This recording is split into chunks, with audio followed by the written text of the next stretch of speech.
आपको एक चीज़ बता दूं, मेरे खिलाफ कौन बोल रहा है आपको क्या मालूम है? मैं जितने म्यूजिक डायरेक्टर के साथ काम किया, नदीम श्रवण हो, अन्नू मलिक हो, साजिद वाजिद हो, सब मुसलमान हैं। आपको मालूम है यूसुफ भाई लकड़ावाला से लेके सलमान भाई के कितने गाने गाए? उनके घर पे शाम को हम लोग जाते थे, इतने बड़े बड़े मुर्गा मुसलमान बिरयानी। क्योंकि सीपीएम वाले वो लड़ाई लड़ नहीं सकता है जो लड़ाई ममता बनर्जी लड़ सकती है। बाबुल सुप्रियो का ऊपर जो फोटो है वो है ममता बनर्जी, चीफ मिनिस्टर ममता बनर्जी। बाबुल बालीगंज में लड़ रहा है। देवाशीष कुमार हमारे यहाँ के बड़े लीडर हैं हमारे लिए। हम यहाँ पर आए हैं प्रचार के लिए। अमीरुद्दीन आया है, तो हम लोग सब जब 4-10 भाई एक जगह हो गए तो यहाँ पर इफ्तार हो गया। रमजान का महीना चल रहा है, उसी को देखते हुए वार्ड 54 में वार्ड काउंसलर और एमएमआईसी अमीरुद्दीन बॉबी द्वारा एक शानदार इफ्तार पार्टी का इंतजाम किया गया। इस इफ्तार पार्टी में टीएमसी की बड़ी हस्तियों ने शिरकत की। कोलकाता के मेयर और मंत्री फिरहाद हकीम, एमएलए और एमएमआईसी देवाशीष कुमार, बालीगंज विधानसभा से टीएमसी प्रत्याशी बाबुल सुप्रियो, कैबिनेट मिनिस्टर गुलाम रब्बानी, काउंसिलर कैसल जमीर, काउंसिलर मोहम्मद जसीमुद्दीन सहित सोशल वर्कर राफे सिद्दीकी मौजूद रहे। आज हिंदुस्तान के जो हालत है,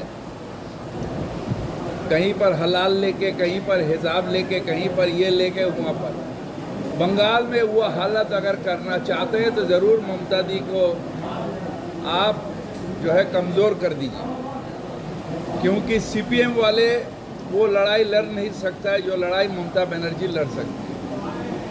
और यहाँ पर अगर ममता बनर्जी का जोर बढ़ेगा तो फिरका परस्ती हिंदुस्तान से भागने में मजबूर रहेगा। अगर ममता बनर्जी कमज़ोर हो जाएगी तो सीपीएम नहीं, फिरका परस्ती यहाँ पर राज करेगा। अब इंसान क्या चाहता है, इंसान के ऊपर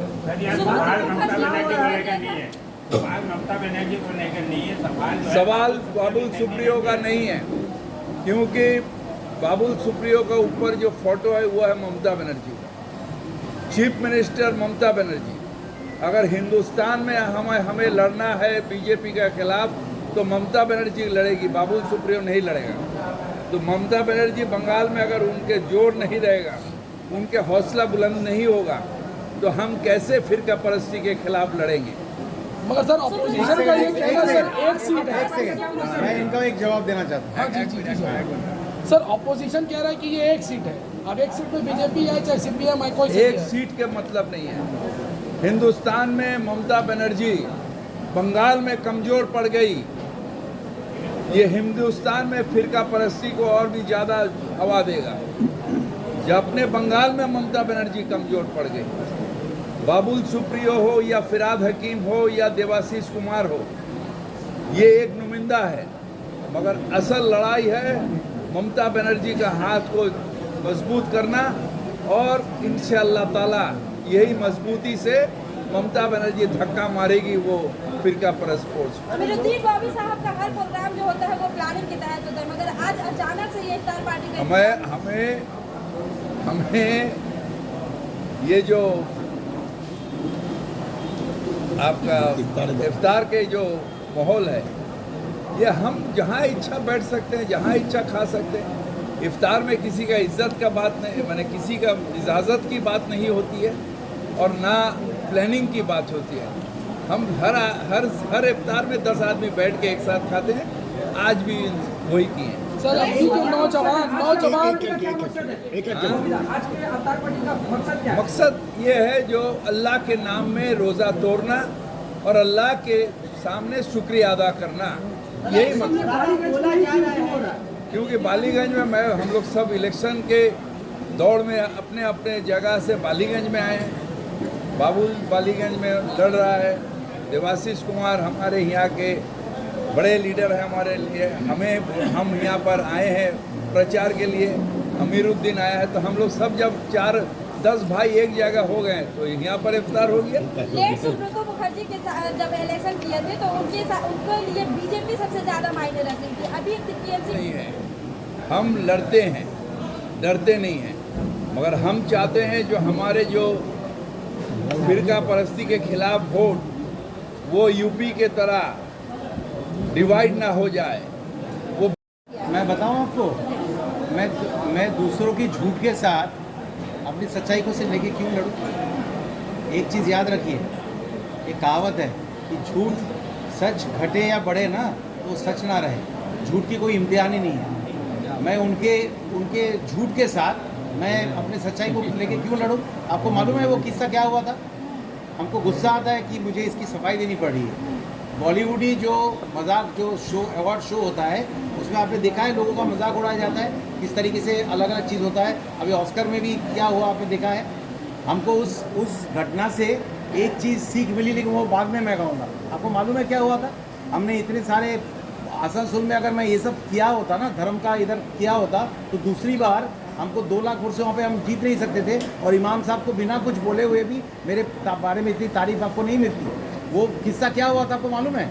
जो जितने भी कमज़ोर औरतें हैं उनको मैं व्हील चेयर्स दे रहा था, और कुछ लड़के हमारी पार्टी के वो औरतों के ऊपर ऐसे गिर रहे थे, कैमरा के, ये जो आप कैमरा पकड़े हुए हैं ना, उस कैमरे के अंदर आने के लिए वो सामने आ रहे थे। उन लड़कों को मैं कहा था कि भाई, मजाक में कहा था कि ऐसे करोगे तो तुमको भी पैर तोड़ के साइड में खड़ा कर दूंगा मैं लाइन में। मजाक का मतलब आप समझते हैं?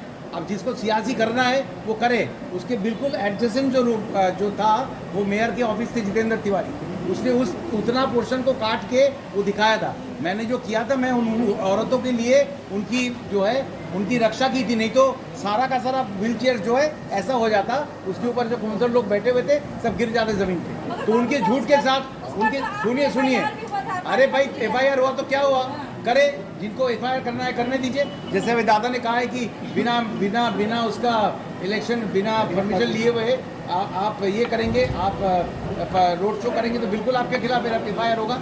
और सुनिए एक चीज़ बड़े ध्यान से सुन लीजिए, मैं आपको फिर से बोल रहा हूँ। एक हदीस में ना एक लाइन है, ला तसब्बुत वला हो, उसका मतलब है वक्त जो है ना ऊपर वाले की देन है, उसको ज़ाया मत करिए।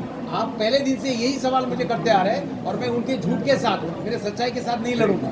आपको एक चीज़ बता दूं, मेरे खिलाफ कौन बोल रहा है आपको क्या मालूम है? मैं जितने म्यूजिक डायरेक्टर के साथ काम किया, नदीम श्रवण हो, अन्नू मलिक हो, साजिद वाजिद हो, सब मुसलमान हैं। आपको मालूम है यूसुफ भाई लकड़ावाला से लेके सलमान भाई के कितने गाने गाए। उनके घर पे शाम को हम लोग जाते थे, इतने बड़े बड़े मुर्गा मुसल्लम बिरयानी सब रहता था। हम लोग जाके उनके साथ जैसे फॉरेन टूर किए थे, वहाँ पे भी शाम के टाइम में जब खुलता था हम लोग सब वेट करते थे, साथ में सब लोग बैठते थे, इतने मोटे मोटे लच्छेदार पराठा आधा खाते थे ताकि शो के दौरान हमारा जैकेट जो है वो टाइट नहीं हो जाए। तो पहले इतना एक इंसान को गलत समझने के लिए इतनी जल्दी में मत रहिए। पहले एक इंसान को पहचानने के लिए जो समय वक्त देना चाहिए वो दीजिए, वो वक्त दीजिए। उसके बाद अगर मैं फेल हो जाऊं, उसके बाद मुझे गलत समझिए।